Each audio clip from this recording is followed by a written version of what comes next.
Assalamualaikum warahmatullahi wabarakatuh. Kaifa halukum ya syabab? Semoga semuanya dalam keadaan sehat walafiat. Baik syabab, kita lanjutkan ya kajian tata bahasa Arab atau kaidah bahasa Arab menggunakan kitab An-Nahwul Wadih.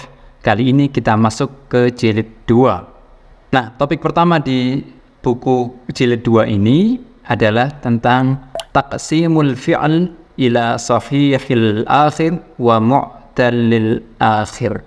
Jadi pembagian fi'il atau kata kerja dalam bahasa Arab dibagi menjadi ada yang namanya sahihul akhir atau huruf terakhirnya itu berupa huruf sahih, dan mu'tallil akhir yaitu kata kerja yang huruf terakhirnya itu berupa huruf illat. Nah, sebelum itu apa sih huruf illat dan huruf sahih itu? Huruf illat itu adalah huruf yang dalam bahasa Arab itu dianggap sebagai huruf penyakit ya, sehingga bisa dibuang atau bisa digantikan. Nah, huruf illat itu ada 3, yaitu alif, kemudian wawu, dan ya. Nah, kalau selain 3 itu namanya huruf sahih, huruf yang sehat, bukan huruf penyakit. Nah, langsung kita lihat contoh-contohnya dalam kalimat ya. Kita baca contohnya. Nomor 1, alqa as-sayyadu syabakatahu. Kita artikan ya. Alqa itu melempar, as-sayyadu nelayan, syabakatahu jaringnya atau jalannya. Jadi nelayan itu telah melempar jalannya. Nah, fokus pada kata alqa karena ini pembagian fi'il. Alqa itu fi'il madhi, artinya melemparkan. Fokus pada kata alqa. Alqa itu huruf terakhirnya adalah alif. Alif bengkong atau alif miring ya, bukan alif ini.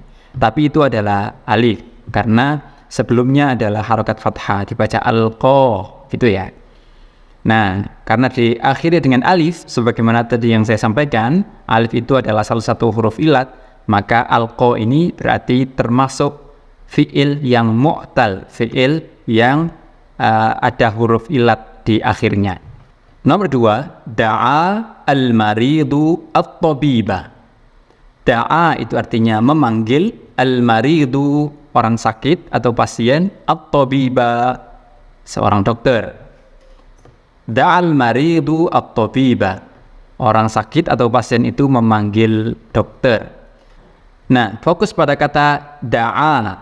Da'a itu huruf akhirnya ya alif juga kan. Nah, maka da'a ini termasuk mu'tal akhir, fi'il yang huruf akhirnya berupa huruf illat, dan huruf illatnya ini adalah alif. Nomor 3 kita lihat yalqa al-musi'u jaza'ahu. Yalqa menemui, al-musi'u orang yang berbuat keburukan, jaza'ahu balasannya.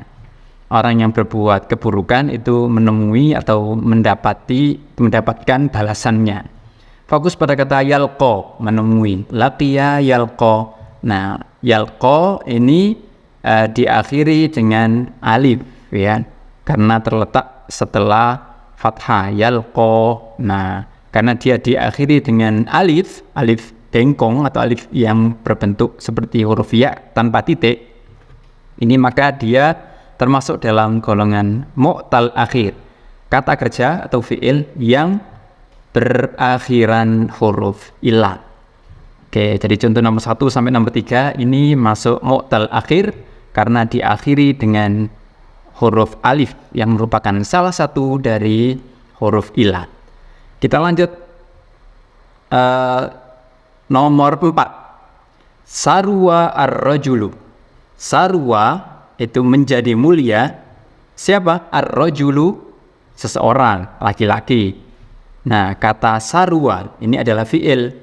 Dia diakhiri dengan huruf apa? Ya, wawu. Nah, wawu itu kan salah satu huruf illat. Maka kata sarwa ini termasuk fi'il mu'tal akhir karena diakhiri dengan huruf wawu, betul. Nomor 5, tasfu as-sama'u. Tasfu menjadi cerah, jernih. As-sama'u langit. Langit itu menjadi cerah, ya. Tidak mendung, tidak berawan, namanya tasfu. Fokus pada kata tasfu, dia adalah fi'il. Nah, diakhiri dengan apa itu? Iya, wawu. Nah, karena dia fi'il, diakhiri dengan wawu yang merupakan huruf ilat, maka tasfu ini termasuk mu'tal akhir. Nomor 6, yadnu faslus syita. Yadnu menjadi dekat, ya, sudah sebentar lagi datang. Faslus syita, musim dingin. Musim dingin sebentar lagi sudah datang atau sudah dekat. Fokus pada kata yadnu, itu fi'il, diakhiri dengan huruf wawu, maka disebut ya mu'tal akhir. Jadi contoh nomor 4 sampai nomor 6 ini juga mu'tal akhir karena diakhiri dengan ya huruf wawu yang merupakan salah satu dari huruf ilat. Kita lanjut nomor 7. Khosyiya Muhammadun Rabbahu. Khosyiya takut. Siapa Muhammadun? Muhammad Rabbahu kepada Tuhannya. Muhammad takut kepada Tuhannya.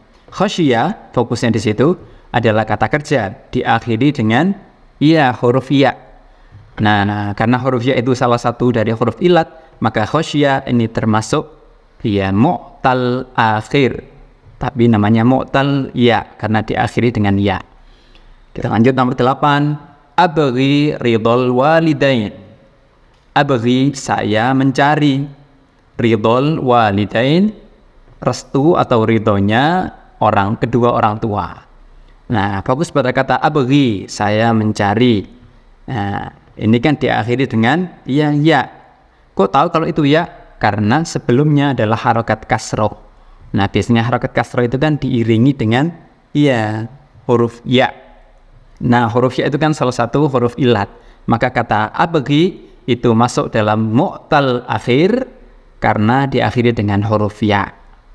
Kemudian nomor 9, ya bani al-banna'u masjidan. Ya bani membangun, al-banna'u tukang bangunan, masjidan sebuah masjid. Nah, fokus pada kata kerja ya bani membangun. Nah, itu kan diakhiri dengan ya huruf ya. Nah, kata yang diakhiri dengan huruf ya maka disebut dengan mu'tal akhir atau mu'tal ya juga bisa. Nah, sekarang kita masuk ke nomor 10. Azlama al-makan. Azlama menjadi gelap, al-makanu tempat atau ruangan dulu. Nah, azlama fokus pada azlama karena dia fi'il menjadi gelap. Nah, pertanyaannya apakah di situ ada di akhirnya itu ada huruf ilat? Kita cek di akhirnya itu kan huruf apa? Huruf mim. Kita cek di akhirnya itu kan huruf apa? Huruf mim kan? Nah, huruf mim karena dia huruf mim, maka huruf mim tidak termasuk dari 3 huruf ilat. Sehingga dia tidak termasuk mu'tal. Karena dia tidak termasuk mu'tal, maka dia masuk kategori iya, sahihul akhir. Nomor 11 kita lihat ittaqada al-misbahu. Ittaqada itu menjadi terang atau menyala. Al-misbahu lampunya. Lampunya sudah menyala dengan terang. Ittaqada kita cek huruf terakhirnya iya huruf dal. Nah, karena dia huruf dal, maka dia termasuk huruf sahih. Namanya fi'il sahihul akhir. Nah, yang terakhir kita baca yastahimmu al-ghilman. Yastahimmu sedang mandi, al-ghilmanu anak-anak muda itu. Ya, kita lihat pada kata yastahimmu diakhiri dengan mim bertasydid. Nah, mim sama seperti kata al-zulama tadi, dia tidak termasuk huruf ilat, maka yastahimmu ini masuk dalam kategori ya sahihul akhir. Jadi ya syabab, hari ini kita belajar bahwasanya kata kerja dalam bahasa Arab itu ada 2 bagian kalau dilihat dari huruf penyusunnya atau komposisinya. Nah, ada yang termasuk dalam sahihul akhir atau kalau komponen hurufnya tidak terdapat huruf ilat. Kalau terdapat huruf ilat, alif, wawu, atau ya, maka dia disebut mu'tal. Nah, itu ya. Jadi kalau teman-teman ketemu dengan kata dalam bahasa Arab yang kok ada huruf ilatnya, maka dia termasuk mu'tal. Kalau tidak ada huruf ilatnya, maka dia termasuk sahih. Sampai di sini paham? Semoga sedikit ini bisa bermanfaat. Dan jangan lupa ikuti terus ngaji tata bahasa Arab dengan kitab Nahwu Wadih jilid 1 sebelumnya dan sekarang jilid 2. Semoga bermanfaat.